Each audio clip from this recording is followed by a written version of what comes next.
Ya, Assalamualaikum warahmatullahi wabarakatuh. Oke, kali ini saya akan mempresentasikan materi tentang rekayasa kebutuhan perangkat lunak yang disusun oleh saya sendiri, yaitu Alfi Putariansyah, kelas 11 RPL 3, absen 31 dari SMK Telkom Purwokerto. Ya, rekayasa kebutuhan perangkat lunak merupakan salah satu aktivitas yang dilakukan ketika merekayasa kebutuhan perangkat lunak. Proses memformalisasikan kumpulan kebutuhan, baik fungsional maupun non-fungsional, dari suatu sistem yang hendak dibangun. Lalu rekayasa kebutuhan bagian yang tidak terpisahkan dari kegiatan rekayasa perangkat lunak. Rekayasa kebutuhan mempunyai peran yang cukup penting, bahkan akan menentukan keberhasilan dari suatu produk rekayasa perangkat lunak, dan dibagi menjadi 5 fase, yaitu yang pertama ada requirement engineering atau kebutuhan sistem. Yang kedua ada software requirement atau kebutuhan software. Yang ketiga ada software engineering. Yang keempat ada user. Dan yang terakhir ada customer. Nah, selanjutnya itu manfaat dari rekayasa kebutuhan perangkat lunak. Manfaatnya itu sebagai dasar persetujuan antar konsumen dan supplier tentang hal-hal apa saja yang dapat ditangani oleh perangkat lunak yang akan dibangun. Lalu mengurangi usaha yang harus dikeluarkan dalam pembangunan perangkat lunak. Terus dasar untuk perkiraan biaya dan jadwal, panduan untuk proses validasi dan verifikasi, memfasilitasi pergantian pengguna maupun tim perancang, dan yang terakhir pengembangan lebih lanjut. Lalu ada tujuan rekayasa kebutuhan perangkat lunak menurut Somerville, yaitu menyediakan umpan balik pada konsumen, memecah permasalahan ke dalam komponen yang lebih kecil, masukan untuk tahap spesifikasi rancangan, dan yang terakhir adalah memudahkan pengecekan validasi produk. Lalu selanjutnya itu ada tipe kebutuhan dan penggunaan. Yang pertama ada tipe kebutuhan fungsional. Pernyataan layanan sistem yang harus disediakan, bagaimana sistem bereaksi pada input tertentu, dan bagaimana perilaku sistem pada situasi tertentu. Menggambarkan fungsionalitas atau layanan sistem tergantung pada tipe software.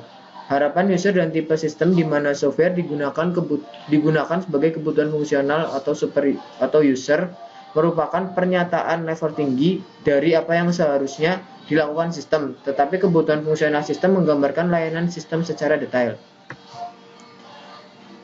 Lalu ada tipe kebutuhan fungsional, ada kebutuhan produk, yaitu kebutuhan yang menetapkan bahwa produk yang dikirim harus berjalan dengan cara tertentu, contoh kecepatan eksekusi, keandalan, dan lain-lain.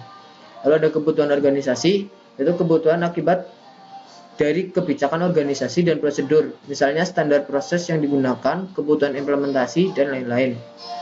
Lalu ada kebutuhan eksternal, yaitu kebutuhan yang muncul dari faktor eksternal sistem dan proses pengembangan, misalnya kebutuhan antar operasi dan kebutuhan legislatif, dan lain-lain.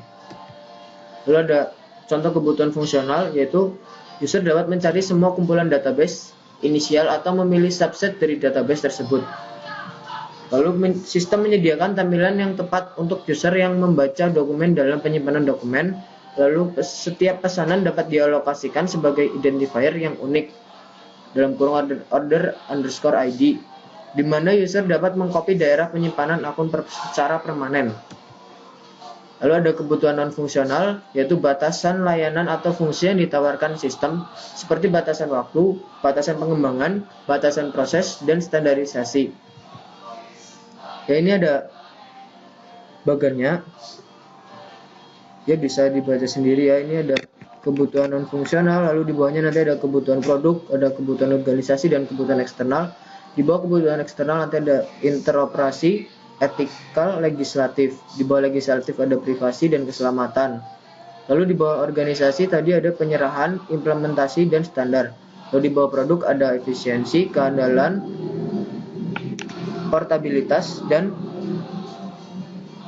keamanan pengguna. Lalu di bawah efisiensi nanti ada performanisasi dan ruang. Selanjutnya adalah tipe kebutuhan non-fungsional. Yang pertama ada kebutuhan produk, dimungkinkan untuk semua komunikasi yang diperlukan antara apse dan user diekspresikan dalam karakter atau standar. Selanjutnya ada kebutuhan organisasi, proses pengembangan sistem dan penyerahan dokumen seharusnya sesuai dengan proses dan penyerahan yang didefinisikan dalam XYZ Co, strip SP, strip stan, strip 95. Lalu ada kebutuhan eksternal. Sistem seharusnya tidak tertutup untuk segala informasi personal tentang konsumen lepas dari nama dan nomor referensi kooperator sistem. Ini ada ukuran kebutuhannya, yaitu properti yang pertama kecepatan, ukurannya transaksi proses per detik, waktu respon user per event, waktu refresh screen. Lalu properti yang kedua ukuran ada kilobyte, lalu jumlah chip RAM. Yang properti ketiga ada kemudahan penggunaan, itu ada waktu training, jumlah frame dan jumlah frame bantuan. Properti selanjutnya ada kehandalan, yaitu rata-rata waktu kegagalan, kemungkinan ketidaktersediaan, rata-rata kejadian kegagalan, dan ada ketersediaan. Lalu properti selanjutnya ada kekuatan, yaitu waktu restart setelah kegagalan, presentasi event yang menyebabkan kegagalan, lalu ada kemungkinan korupsi data pada saat kegagalan. Dan yang terakhir adalah, dari properti yang terakhir adalah portabilitas, yaitu persentase pernyataan ketergantungan target, jumlah sistem target, dan jumlah sistem target. Yang selanjutnya adalah tahapan proses rekayasa kebutuhan. Tahap yang pertama adalah elicitation atau pengumpulan informasi. Keterangannya ini bertujuan untuk mengumpulkan sebanyak mungkin informasi mengenai problem domain, kesulitan klien dan user, serta apa yang sistem ingin lakukan untuk mereka. Metodenya itu ada wawancara, questionnaire, skenario, dan prototyping.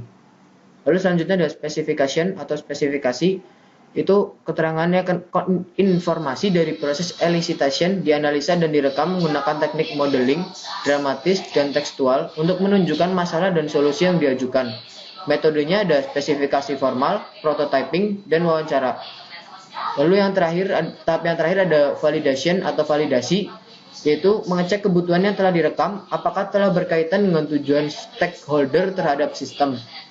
Metodenya ada teknik kombinasi dari elicitation, inspeksi Vaughan, dan prototyping. Lalu selanjutnya teknik-teknik analisa kebutuhan. Teknik kebutuhan perangkat lunak atau requirement engineering, atau sering juga disebut analisis kebutuhan perangkat lunak, requirement analysis, mencakup kegiatan dalam menentukan kebutuhan-kebutuhan atau kondisi yang harus dipenuhi untuk suatu produk baru atau yang akan diganti, dengan mempertimbangkan kemungkinan terjadinya konflik kebutuhan dari berbagai macam stakeholder. Lalu ada teknik-teknik analisa kebutuhan selanjutnya, itu yang pertama ada survei questionnaire. Questionnaire adalah daftar pertanyaan operasional yang ditanyakan pada responden terpilih untuk menjawab hipotesis yang dikembangkan sesuai tujuan penelitian. Yang kedua ada interview atau wawancara. Metode ini merupakan teknik pengumpulan requirement yang paling umum dilakukan. Teknis di lapangannya, sang pengembang atau developer menanyakan hal-hal yang berkaitan dengan masalah yang diangkat kepada responden yang memiliki kriteria yang cocok pada masalah yang ditanyakan. Lalu yang ketiga ada observasi. Istilah observasi berasal dari bahasa Latin yang berarti melihat dan memperhatikan. Istilah observasi diarahkan kepada kegiatan memperhatikan secara akurat, mencatat fenomena yang muncul, dan mempertimbangkan hubungan antar aspek dalam fenomena tersebut. Lalu ada macam-macam teknik observasi, yaitu observasi partisipan. Yaitu suatu observasi disebut observasi partisipan jika orang yang mengadakan observasi atau observer turut mengambil bagian dalam kehidupan observer. Lalu ada observasi sistematik. Observasi sistematik biasa disebut juga observasi berkerangka atau structured observation. Lalu yang selanjutnya ada observasi eksperimental. Observasi dapat dilakukan dalam lingkup ilmiah, alamiah, atau natural, ataupun dalam lingkup eksperimental.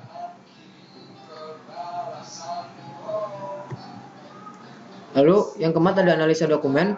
Pada metode analisa dokumen sering juga disebut dengan analisis kegiatan atau activity analysis. Yang kelima ada Joint Application Development atau JAD, adalah suatu teknik pengembangan aplikasi yang melibatkan antara pemakai dan profesional dalam pengembangan sistemnya. Teknik JAD dapat diterapkan di setiap tahap pengembangan sistem.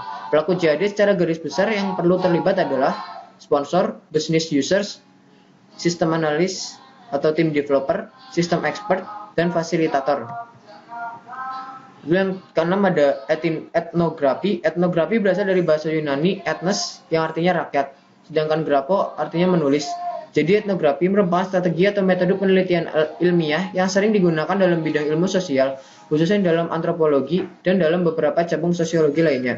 Teknik etnografi itu adalah penelitian kuantitatif, penelitian kebijakan publik, dan jurnalisme. Yang ketujuh ada shadowing, merupakan salah satu metode penelitian dengan cara mengikuti subjek yang diteliti dengan izin mereka. Yang kedelapan ada Bollywood. Metode Bollywood adalah metode yang dikembangkan untuk mengetahui respon masyarakat terhadap suatu hal dengan menggunakan cara-cara yang mengacu pada kebiasaan dan budaya masyarakat setempat. Lalu rancangan kebutuhan perangkat lunak. Rancangan kebutuhan perangkat lunak dapat disesuaikan dengan ukuran kebutuhan perangkat lunak yang diproses sesuai tahapan dan teknik-teknik analisa kebutuhan rekayasa perangkat lunak yang sudah dijelaskan, sehingga kebutuhan perangkat lunak tidak jauh berbeda dengan apa yang diharapkan customer. Ya, itu tadi penjelasan tentang kebutuhan rekayasa perangkat lunak. Terima kasih. Bila ada salah kata saya mohon maaf. Wassalamualaikum warahmatullahi wabarakatuh.